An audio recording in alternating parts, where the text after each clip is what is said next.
Yo, what's good? Welcome to another show. I'm Sid, and today we're going to be checking out a song from The Game and Kanye West called Eazy. Now, I haven't heard this song, but I have heard rumors about what the video's about. Pete Davidson, or Skeet Davidson, as Kanye affectionately refers to him. I understand that there's some kind of, threat against him in this, or like an overt... I don't know how to describe what I've heard. But basically, this video caused a lot of drama. There was some back and forth between Pete and Kanye, and I just kind of want to see what it's all about. So let's get it. Don't know why it's The Game song though. Oh, I have heard this part. My life was never easy. Yeah, I've heard this loop. My life was never easy. Oh, it's animated. Oh, okay. Started in my cutlass, clutching heat like it's an open oven. Puffing chronic, puffing Biggie out the window, speaker subbing. Running to the crypts, it ain't no discussion. Bullet wounds drenched in Hennessy and teaspoons of Robitussin. Head up phase, got a few concussion. Yeah, Compton's amazed, Dr. Dre percussion. God, please grant my nigga eternal life. We need the beats. Aftermath where you fall asleep, you do not eat. And my belly is full. Gorilla riding the bull, banana clips in the pool. Swan diving, classy azul. The ops, I'm on they ass. Grandmama whoopings in school. This Wilmington in Brazil where niggas dying they jewels. Too many problems. So from what I understand, The Game is like an LA gangster rapper. He's the dude with the ice cream face tat, right? Like, everybody used to laugh at that, but it's kind of hard, not gonna lie. He has a little thunderbolt, I think, too. Yeah, this verse is sick. Like, it's pretty solid. It kind of fits into what I would imagine LA gangster rap kind of sounded like in the mid to late 90s, early 2000s. He's kind of updated the style. The beat is fire. I don't know who produced the beat. Maybe The Game, maybe Kanye, maybe someone else. But yeah, this is interesting. I like the little, not record scratches, but the way it, reverses itself and loops back on itself a lot. Super interesting. The animation, especially the what is it, the square frame, like the old school 1920s movie looking thing. It's very old school, black and white, looks like a movie from the 20s or 30s. And then you got the animated sequences, kind of claymation style, which I can appreciate. I like film production and I like animation and things like that. This is interesting. I haven't really heard anything directly against Pete yet, but Kanye hasn't had his time in the sun, so I'm sure that's coming. Do you hear that? I did a little hiccup. All right, let's get it. Too many YGs, so many ties to dollar signs, easy to end up on E. I got shot up like Columbine, the Crips descended on me. Saw my name on the dotted line, that was vengeance on beats. This is the way. He was once a star from around the way. This is such a great loop. My life was never Easy. Or a great sample. My life was never Easy. So they got the coffin, they're walking in the desert with shovels. So I'm getting the sense that this is going to be about burying Pete or something. I don't know. All right, here we go. Kanye's about to rock up. Let's get it. There it is, there it was. Oh, there he is. Just because it's no love, shoulder shrug. Was that his joint? Look, he's smoking a joint and it floats in the air for a second. They do the cartoon where someone gets pulled out of frame and they just leave a dust cloud.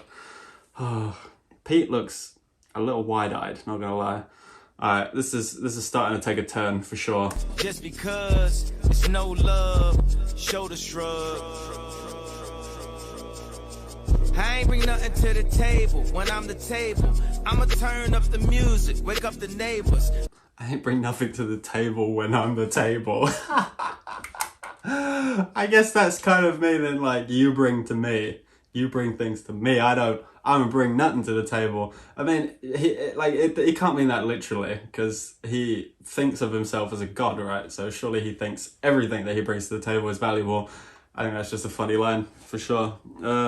Yeah, this is interesting. It's a bit strange. Not sure exactly what's going to happen, but I'm down. Let's get it. To the table, when I'm the table, I'ma turn up the music, wake up the neighbors. I'ma get that thug life tatted across the navel. It's how I am in real life, not just okay. Mr. Narcissist, tell me about my arrogance. No more counseling, I don't negotiate with therapists. God, yeah, No more counseling, I don't negotiate with therapists. Kanye has always had some great bars. He has a super simple rhyme scheme. He doesn't really go into it heavy with like complex rhymes and super like overly written verses. But the way he puts words together is just phenomenal. Like, you can't deny it. He's a super talented producer. His beats are on fire. And then the way he raps over them is like so distinctly Kanye. Like, one thing I will say though is this kind of is coming across like Kanye trying to be a thug, trying to be like a gangster. Maybe that's why he's done a feature with The Game, to have like that street cred in the song. But from my understanding, the last couple of albums that he put out are all about religion and spirituality and accepting God, and he does the Sunday service thing. So this is kind of a little contrast to that, and I'm not sure how I feel about it. It feels a little kind of hypocritical, you know, for him to be preaching on the one hand about like opening your heart to God and being all this, and then on the other hand he's making a video where he's dressed up in leather and he's doing an animation of him kidnapping Pete Davidson and he's got the shovels.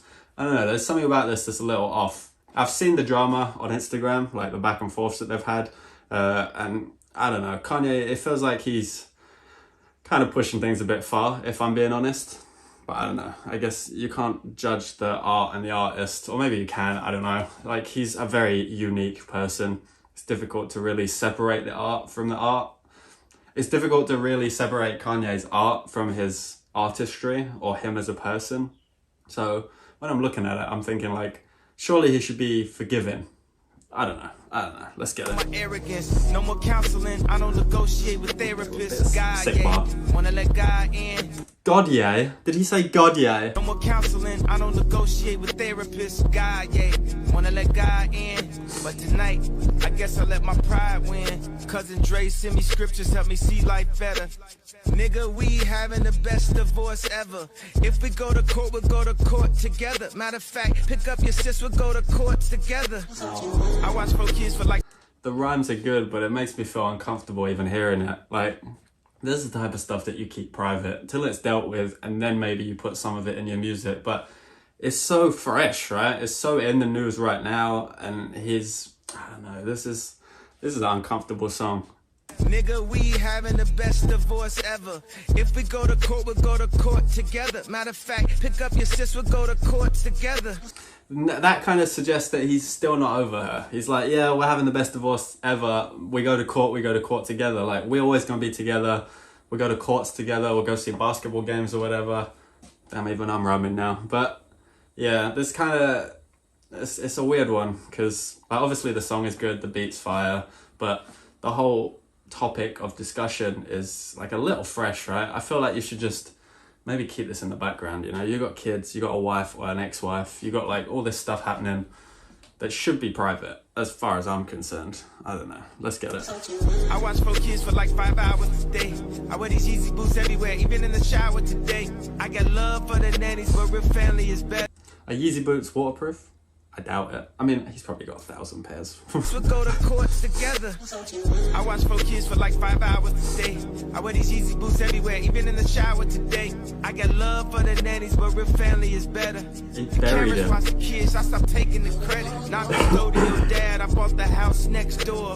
What you think the point of really being rich for?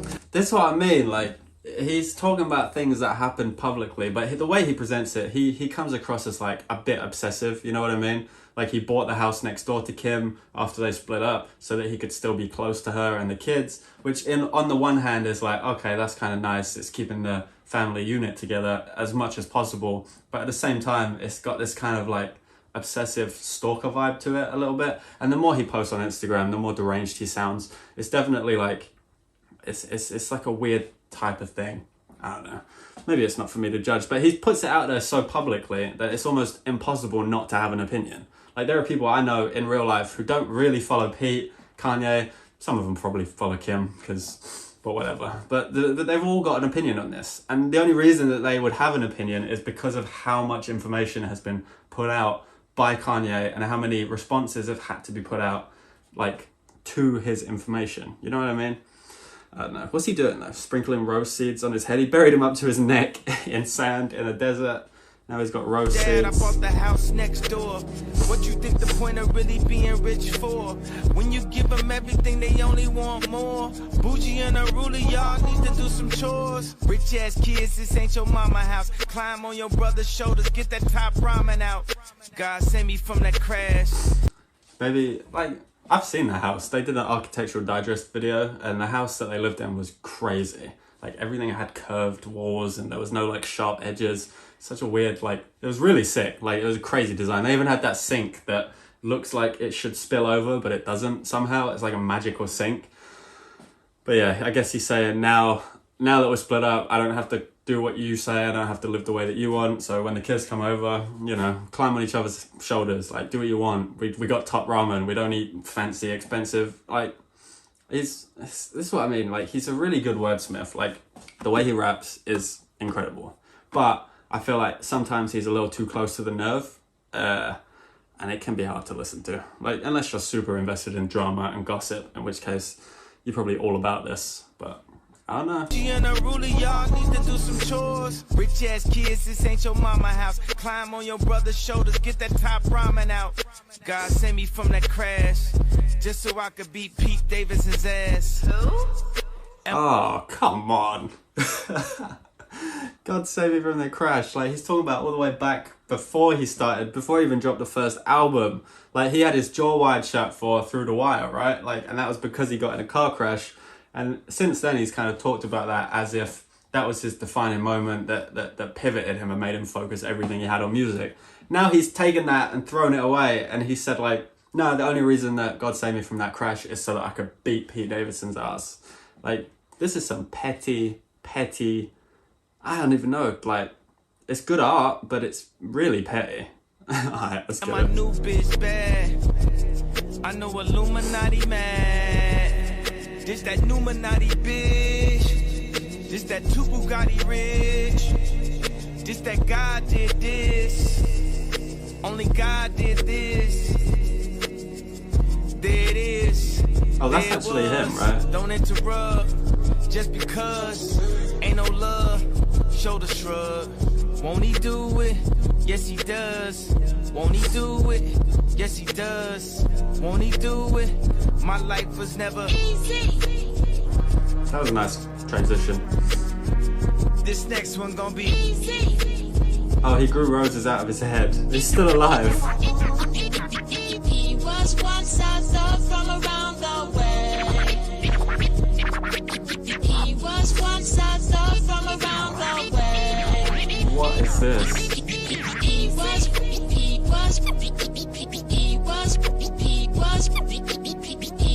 once a star from around the way. JK, he's fine. Aye, that was dark. Like, what was he gonna do? Take the roses to Kim? Aye, he grew roses out of Pete Davidson's head, and then cut them off while he was still alive, and then put them in a car and drove off, probably across the street to Kim's house, because they're neighbors now. Yeah, I don't know. Like I said, the video is insane. The production on the actual video, the animation, the style, like the old school film style. I really appreciate that artistically. Like, I think the beat was insane. I love the sample and the way it looped, and the game's verse was kind of cool. I feel like his verse, though, was just there to lend credibility to this gangster mindset, this thug life mentality that Kanye seems to be pushing right now. Like, I don't know if he's fully abandoned his Christianity or the ways that he's, like, the Sunday service thing, but this definitely feels like he's put that in a box for a while. He's like, nah, right now, we're thugging out, we're going hard, like, yeah, I don't know. This makes me uncomfortable to watch. It's a good song, but knowing the context of it, I don't know if I'll listen to this much, honestly. Like, I prefer some of the older albums. I like some of the newer albums too, but yeah, something like this is a bit much for me. But let me know your thoughts in the comments down below. If you enjoyed my reaction, drop a like on the video, subscribe to the channel, ring the notification bell, stay up to date whenever I post new content, and I hope you're all having a really fantastic day. I will catch you in the next one. Peace.